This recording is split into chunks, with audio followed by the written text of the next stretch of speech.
Hello everyone, अभी हम सबसे टफ एंड इम्पॉर्टेंट टॉपिक करने जा रहे हैं, ऑटोनॉमिक नर्वस सिस्टम। तो बेसिकली हमें याद रखना है PSNS and SNS, sympathetic and parasympathetic. Sympathetic is fight and flight, मतलब अगर मान लो शेर आया तो what will happen to you is a sympathetic, तो वो एपिनेफ्रिन एंड नॉरएपिनेफ्रिन ड्राइव्ड होता है, जबकि एसिटाइलकोलिन ड्राइव्ड होता है हमारा पैरासिम्पैथेटिक। तो इफ़ यू इमेजिन, एक तो होता है हमारा pre ganglionic and post ganglionic. तो यहाँ से हमारा CNS से सप्लाई जा रही है, एसिटाइलकोलिन होंगे pre ganglionic in both SNS and PSNS में, जबकि आगे जाके चेंज हो जाता है, एसिटाइलकोलिन ही रहेगा इन पैरासिम्पैथेटिक, वहाँ पर एपिनेफ्रिन एंड नॉन एपिनेफ्रिन बन जाता है। इसका एक एक्सेप्शन होता है स्वेट ग्लैंड, उसके अंदर दोनों जगह एसिटाइलकोलिन ही रहता है, जबकि it is a part of sympathetic. ठीक है, फिर उसके बाद हम बात करते हैं बाकी सारे हमारे मस्कुलर एंड न्यूरोजेनिक हमारे रिसेप्टर्स होते हैं PSNS। तो इसकी ट्रिक है कि M1 M2 M3, M3 is in all others, M1 is on GIT and दिल।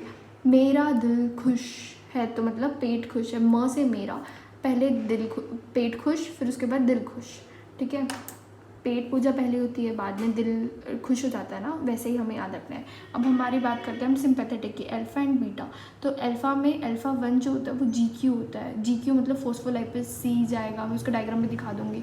फिर IP3 डैग, ये वर्ड्स कहीं पर भी यूज़ हो, मतलब GQ की बात कर रहे हैं। G2 is inhibitory. ठीक है, इसमें एक इंटरेस्टिंग बात है, जैसे कि अगर मान लो मेरे को किसी को अगेनिस्ट करना है, अगर मेरे को सिंपैथेटिक का अगोनिस्ट लेना है, तो मैं सिंपैथेटोलाइटिक लूँगी G2 का, तो वो एगोनिस्ट होगा। It is a quite tricky it seems, but inhibitory के अंदर बेसिकली अपोजिट एक्ट करता है, आगे हम समझेंगे।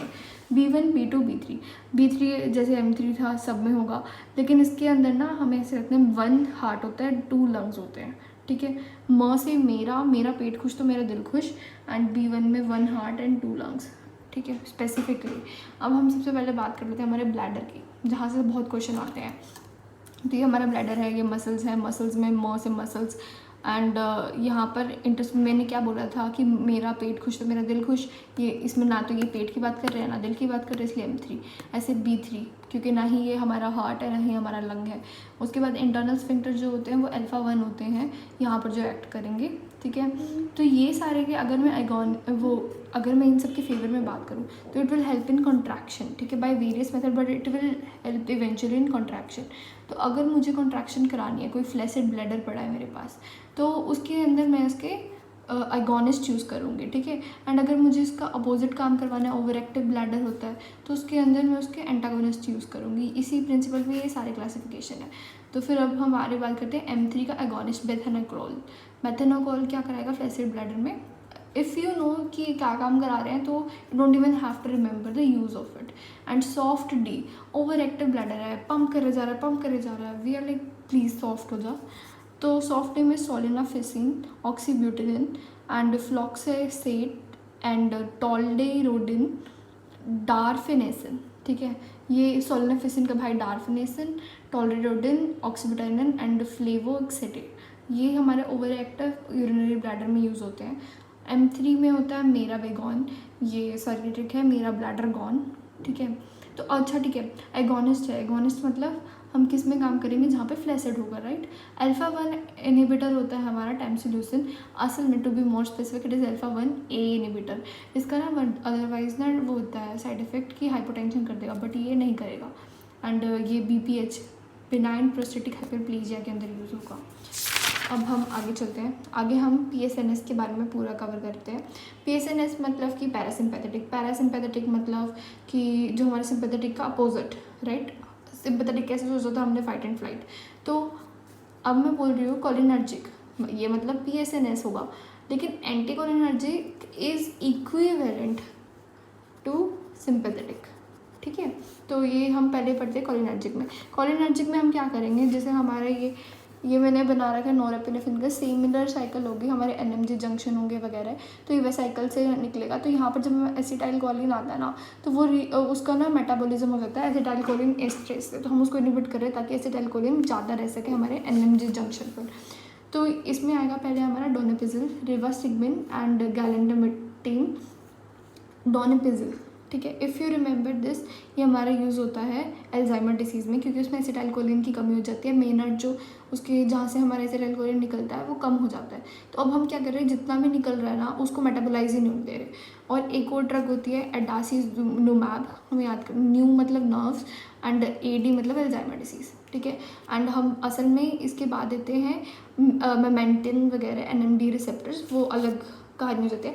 एक पॉइंट ये याद रखना है, रिवास्टिग्मिन का ना जो है वो पैच अवेलेबल होगा, ठीक है। फिर आता है हमारा नियोस्टिग्मिन। नियोस्टिग्मिन हम कहाँ पे यूज़ करेंगे, पैरालिटिक एरियाज में। फाइसोस्टिग्मिन इज दादुरा, पायरिडोस्टिग्मिन इज प्यारा प्यारा माइस्थीनिया ग्रेविस। वेरनिक्लिन का मतलब होता है हमारा एंटी स्मोकिंग, ठीक है। ये बस याद रखना है और कुछ नहीं याद रखना। एंटीकोलिनर्जिक मतलब equivalent to sympathetic. And atropine, homatropine, tropicamide, ये सारे जो होते हैं मिड्रियासिस प्लस साइक्लोप्लेजिया कराएंगे। अगर मैं कहूँ कि मेरे को मिड्रियासिस कराना है, साइक्लोप्लेजिया का एक इफेक्ट है, साइड इफेक्ट है कि ब्लरिंग ऑफ विजन हो जाएगा। तो आंखें तो डायलेट हो रही है लेकिन ब्लरिंग ऑफ विजन हो रहा है, तो इंसान को हम कहीं वो ड्रॉप्स डालने के बाद भेज नहीं सकते हैं।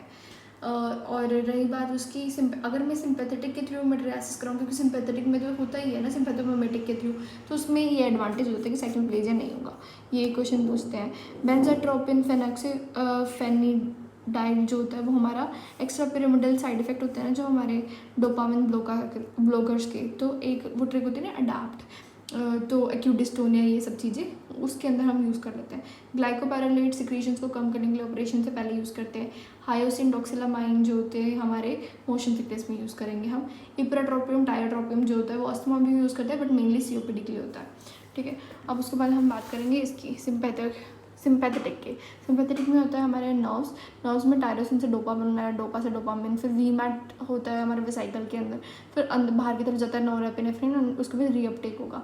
रीअपटेक में हमें एक खास बात याद रखनी है कि यहाँ पे G2 लगा हुआ है। G2 is the only one जो इनिबिटरी है, GI है, तो कैल्शियम अंदर आया, ये सब चीज़ें।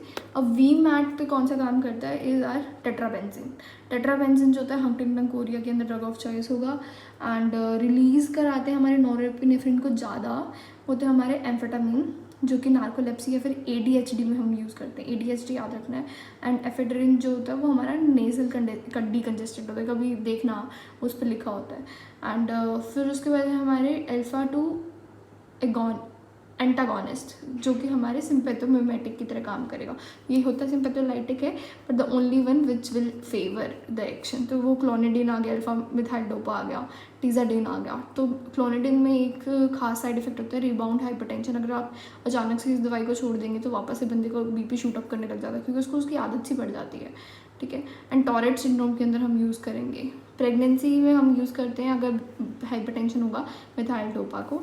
फिर सिंपैथोमिमेटिक के अंदर और सारे क्या हैं, अब सिंपैथोमिमेटिक में हमने साल्मेट्रोल, टर्बिडालिन, डिटोरिडिन, ये सब लिखे हैं ना। Salmeterol, metro is means long acting.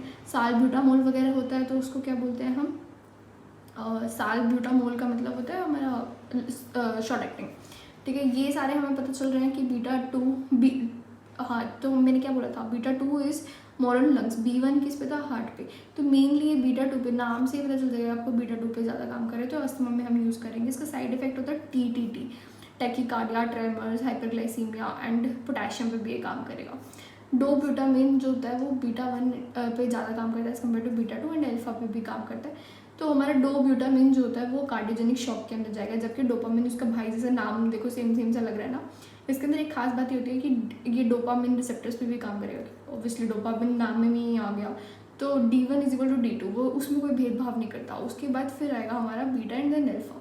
तो इसकी ना अगर डोज बढ़ाते रहेंगे ना, इसका एक्शन जो है वो फिर उसके बाद चेंज होता रहेगा। एक खास बात बताना भूल गई मैं, ABCD नहीं सिखा रही हूँ मैं। बेसिकली क्या होता है, जब आप लिखोगे ना ABCD,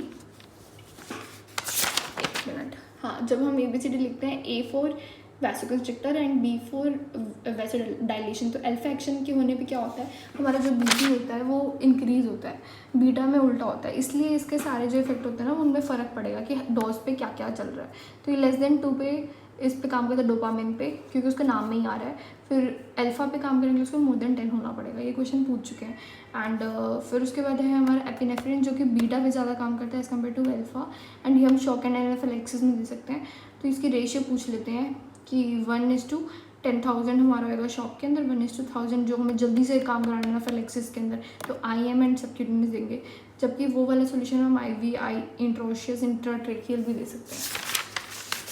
फिर हमारे बाकी के ड्रग्स, फेंडोलापैम जो होता है वो D1 पे काम करेगा, हाइपरटेंसिव क्राइसिस, एंड आइसोपेट्रेनॉल, आइसो मतलब β1 एंड β2, कोई भेदभाव नहीं, आइसो, एंड ये होता है हमारा डायग्नोसिस ऑफ टैकियारिथमिया के लिए, हम फार्माकोलॉजिकली टेस्ट कर सकते हैं। माइडोड्रेन जो होता है वो α1 पे काम करेगा, पोस्टरल हाइपोटेंशन पे, ठीक है। मैं क्या बताया, ABCD, वैसोकंस्ट्रिक्टर क्या करेगा, हाइपोटेंशन में काम करेगा, उसको बढ़ाएगा BP को, ठीक है। अगर फंस जाओ तो ये सारी ट्रिक्स याद कर लेना। माइडोड्रिन, मेरा bladder gone, B3 over active bladder, ये अपन पढ़ लिया। नोरेपिनेफ्रिन जो होता है वो α1, α2 एंड देन फिर β1 पे काम करते हैं। सेप्टिक शॉक के अंदर नोरेपिनेफ्रिन हम यूज़ कर रहे होते हैं, अगर आपने ध्यान दिया हो, ठीक है। एंड रही बात फेनाइलेफ्रिन की, तो ये ना हमारा स्पाइनल शॉक के अंदर यूज़ करते हैं हम फेनाइलेफ्रिन, एंड साथ में इस्कीमिक प्रियापिज्म के अंदर भी α1 पे ज़्यादा काम करता है। फिर आते हैं हमारे ब्लॉकर्स। अल्फा ब्लॉकर में आएगा selective, non selective. Non selective होता है फेनॉक्सीबेंजामीन एंड फेंटोलामाइन। तो हम फेनॉक्सीबेंजामीन याद रखना है, फियोक्रोमोसाइटोमा में हम यूज़ करते हैं। एंड फियोक्रोमोसाइटोमा में क्या होता है, अल्फा एंड बीटा दोनों ही कम हो जाता है, क्योंकि उसके अंदर एपिनेफ्रिन वगैरह बहुत ज़्यादा बढ़ जाता है, ठीक है। एंड अब हम दोनों के एक्शन को कैंसिल करना है, तो हम पहले अल्फा ब्लॉकर देंगे, उसके बाद हम फिर बीटा ब्लॉकर देते हैं। अब मान लो जो हमारा एपिनेफ्रिन बढ़ रहा है, एपिनेफ्रिन हमने क्या पढ़ा था कि it acts on beta and alpha both, ठीक है। तो अब हम ग्राफ्स भी पढ़ेंगे, उसके अंदर BP पहले शूट अप करेगा फिर कम हो जाएगा। अब तुमने एक चीज़ हटा दी, ठीक है, अल्फा एक्शन हटा दिया, तो उसका क्या होगा, BP नीचे की तरफ चला जाएगा, इसको बोलते हैं डेल फिनोमिना, ठीक है। और α1 को इनहिबिट करने वाला तो प्राजोसिन वगैरह है, जो एक टैमसिलोसिन तो हम अभी पढ़े BPH में यूज़ होता है। ये हमारा स्कॉर्पियन बाइट जो होती है ना, उसमें यूज़ करेंगे हम प्राजोसिन। एंड α2 ब्लॉकर होता है मिट्राजापिन, तो इसमें ना डिप्रेशन में हम यूज़ करते हैं, बट इसके कोई सेक्सुअल साइड इफेक्ट नहीं होते। SSRI के बहुत ज़्यादा होते हैं, इसलिए हम मिट्राजिपिन पे शिफ्ट कर देते हैं पेशेंट को, अगर उसको कंप्लेंट होती है इरेक्टाइल डिसफंक्शन की। एंड बीटा ब्लॉकर में हमारा टिमिनॉल, ग्लूकोमा में हम यूज़ करेंगे, और कार्वेडोल, मेटोप्रोलोल जो होता है, ये सारे हम यूज़ करते हैं CHF के अंदर। प्रोपेनॉल के बहुत सारे यूज़ हैं, ट्रेमर्स हो रही है, एंग्जाइटी हो रही है, माइग्रेन है, पोर्टल हाइपरटेंशन है, थेराटॉक्सिकोसिस, एकथीजिया, साइड इफ़ेक्ट्स वगैरह, तो उन सब में हमारा प्रोपेनॉल हम सबसे फेमस है, वो यूज़ हो जाता है।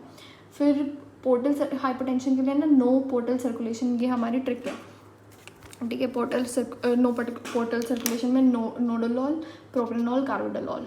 अब इसके कॉन्ट्राइंडिकेटेड क्या है, अब ये क्या कराता है बीटा ब्लॉकर, अगर मान लो किसी को ऑलरेडी ब्रेडिकार्डिया है तो हम यूज़ नहीं करेंगे, किसी को अस्थमा है तो हम यूज़ नहीं करेंगे, AV नोड वो ब्लॉक वही सेम हार्ट वाला हो गया, पेरिफेरल वेस्कुलर डिसीज़ है तो हम यूज़ नहीं करेंगे, एंड प्रिजमेंटल एंजाइना में हम कैल्शियम चैनल ब्लॉकर यूज़ करते हैं, ये नहीं करते। टॉक्सिसिटी के अंदर आएगा ग्लूकागोन। Okay, thank you.